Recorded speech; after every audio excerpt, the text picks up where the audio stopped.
আবহাওয়ার পূর্বাভাসে দেখতে পেলাম ঢাকাসহ আরও কয়েকটি বিভাগীয় শহরের উপর দিয়ে আগামীকাল এবং আগামী পরশু বজ্রসহ বৃষ্টি হতে পারে।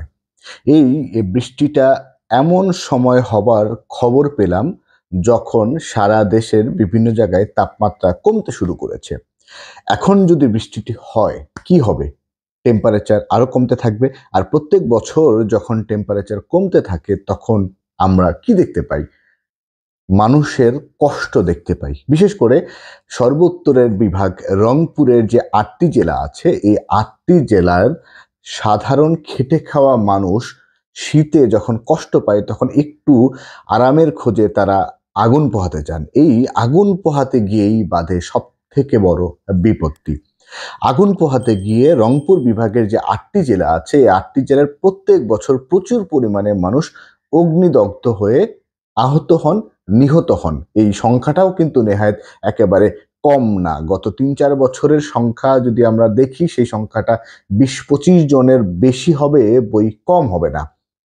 রংপুর বিভাগের যে জেলাগুলো আছে একেবারে সর্বোত্তরের জেলা পঞ্চগড়, তারপরে ঠাকুরগাঁ, তারপরে চলে আসছে দিনাজপুর, তারপর নীলফামারী, লালমনিরহাট, কুড়িগ্রাম, আরও রংপুর নিজেও তো একটি জেলা আছে, পাশাপাশি গাইবান্ধা আছে। এই যে জেলাগুলো আছে প্রত্যেক বছর যখন শীত পড়ে আমরা দেখতে পাই মানুষ, ওই অঞ্চলের মানুষগুলো একটু ভালো থাকার জন্য, একটু আরাম পাওয়ার জন্য আগুন পোহাতে যান। এই আগুন পোহাতে গিয়ে কেউ শাড়িতে আগুন লাগে, কারো ওড়নায় আগুন লাগে, কারো শালে আগুন লাগে, কেউ আবার আগুন পোহাতে গিয়ে আগুনের ভেতরেই পড়ে যান। এইভাবে অগ্নিদগ্ধ হয়ে তারা ছুটে যান রংপুর মেডিকেল কলেজ হাসপাতালে।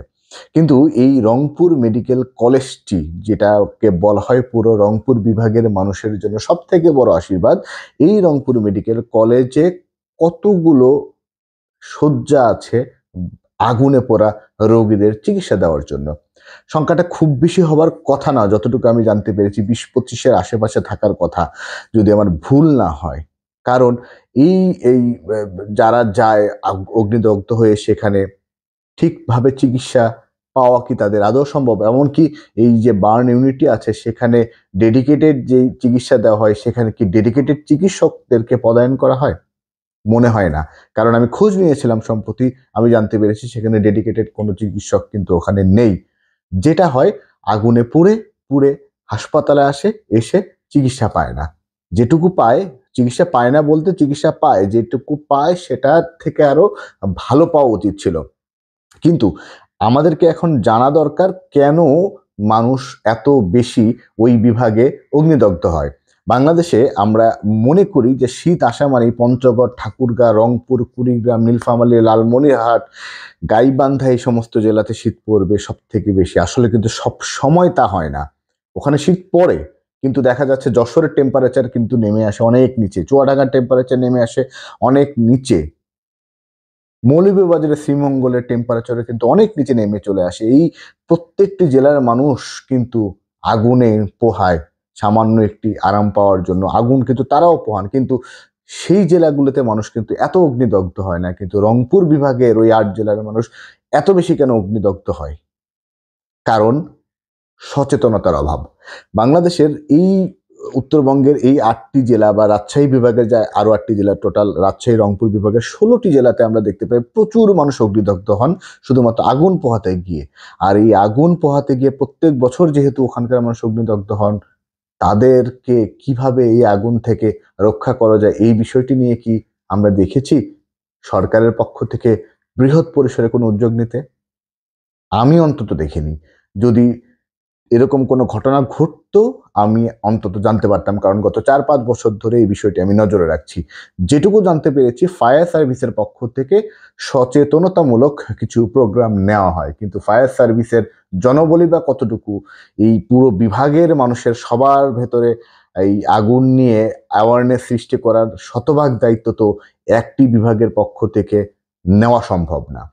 রাষ্ট্রের যেই সংস্থাগুলো আছে প্রত্যেকটি উপজেলা পর্যায়ে, রংপুরের একেবারে কুড়িগ্রামের ভুরুঙ্গমারী যে উপজেলাটি আছে সেই উপজেলাটিতে সরকারি যতগুলো দপ্তর আছে, বাংলাদেশের ঢাকার পার্শ্ববর্তী জেলা মানিকগঞ্জ, মুন্সিগঞ্জ, মাদারীপুর, শরীয়তপুর এই জেলাগুলোর উপজেলাটা কিন্তু সেই দপ্তরগুলোই রয়েছে। তাহলে কুড়িগ্রামের ভুরুঙ্গামারী উপজেলার যে দপ্তরগুলো আছে তারা কেন ঢাকার পার্শ্ববর্তী উপজেলার প্রশাসন যারা আছে, যে দপ্তরগুলো আছে, তাদের মতো কাজ করতে পারছে না? তারা যদি কাজ করতেই পারতেন তাহলে এতগুলো মানুষ কেন অগ্নিদগ্ধ হয়?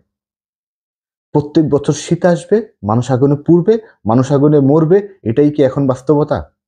মানুষের বা সরকারি দপ্তরগুলোর কি কোনো দায় নেই?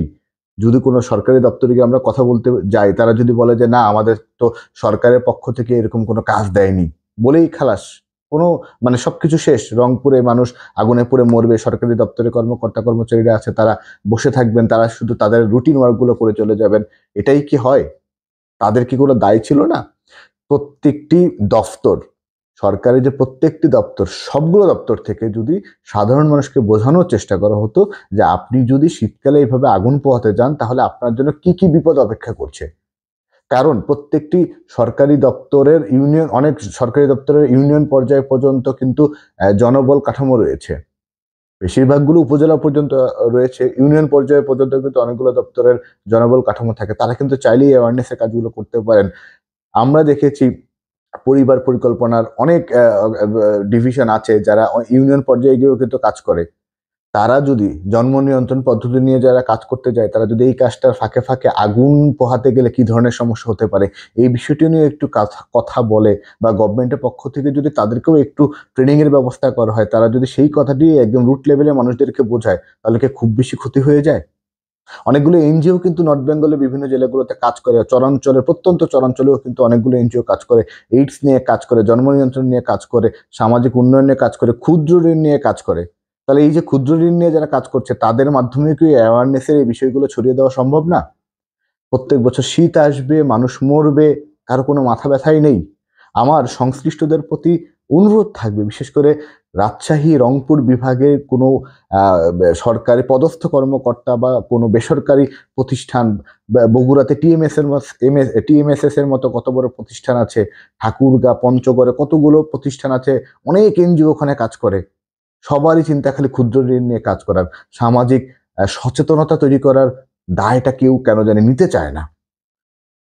সামনে শীত আসতেছে, এখনই যদি এখন থেকে, মানে অলরেডি তো শীত চলে এসেছে, এখন থেকেই যদি এই অ্যাওয়ারনেসটা সাধারণ মানুষের ভিতর ছড়িয়ে দেওয়া সম্ভব হয়, আপনি যদি আগুন পোহান তাহলে ঠিক এভাবে আগুন পোহাবেন, ঠিক এই বিষয়গুলো থেকে বিরত থাকবেন, তাহলে অন্তত অনেক মানুষের প্রাণ তো রক্ষা পাবে। একটা মানুষ মরে যাওয়ার সংখ্যাটা খালি আমরা লিপিবদ্ধ করি গণমাধ্যমে উঠে যে এতজন মানুষ মারা গেছে, কিন্তু এই এতজন মানুষ কিন্তু অনেকগুলো মানুষের জীবনের শেষ অবলম্বন ছিল, তাকে ধরেই বা তাকে ঘিরেই কিন্তু অনেক মানুষের জীবন গোছানো ছিল, সবগুলো কিন্তু নিমিষেই শেষ হয়ে যায়। পাশাপাশি অনুরোধ থাকবে, রংপুর মেডিকেল কলেজে আগুনে পড়া রোগীদের চিকিৎসার জন্য যে ডিপার্টমেন্টটি রয়েছে সেটাকে যেন আরো সম্প্রসারণ করা যায়, সেখানে যেন আরো আধুনিক ইকুইপমেন্ট নিয়ে আসা হয়, সেখানে যেন ডেডিকেটেড রোগের চিকিৎসা দেওয়ার জন্য ডেডিকেটেড চিকিৎসকদেরকে নিয়ে যাওয়া হয়। তাতে যে অঞ্চলের মানুষরা একেবারে প্রত্যন্ত অঞ্চলে, যাদের অর্থ কম, তারা শুধুমাত্র মানুষের বা সরকারি বিভিন্ন দপ্তরের অবহেলার কারণে মারা যাবে, এটা কি হয়? সবার প্রতি অনুরোধ থাকবে, বিশেষ করে যারা নীতি নির্ধারক পর্যায়ে আছেন তারা যদি আমার ভিডিওটি দেখেন, তারা দয়া করে এই বিষয়টি নিয়ে উদ্যোগ নিন, কারণ আপনার এই সামান্য উদ্যোগে হয়তোবা অনেকগুলো মানুষের প্রাণ বাঁচতে পারে। আর যারা সামাজিক উন্নয়ন নিয়ে কাজ করেন, বিশেষ করে বিভিন্ন এনজিওর কথা বলবো, বিশেষ করে অনেক ইয়াং জেনারেশন আছে যারা বিভিন্ন স্বেচ্ছাসেবী সংগঠনের মাধ্যমে কাজ করেন, রক্তদানের মতো বিষয় নিয়ে কাজ করেন, তারা মাঠে নামুন, এই বিষয় নিয়ে কাজ করুন, তারা অ্যাওয়ারনেস তৈরি করুন যেন মানুষ আগুন পোহানোর সময় সাবধান থাকে, সম্ভব হলে যেন আগুন না পোহায়, নিজে বাঁচে, অন্যদেরকে বাঁচার জন্য পরামর্শ দেয়, তথ্য দিয়ে সহযোগিতা করে। নতুন কোনো বিষয় নিয়ে আবারও অন্যদিন আপনাদের সাথে যুক্ত হব। ততক্ষণ পর্যন্ত সবাই ভালো থাকুন, সুস্থ থাকুন, সবার জন্য শুভকামনা।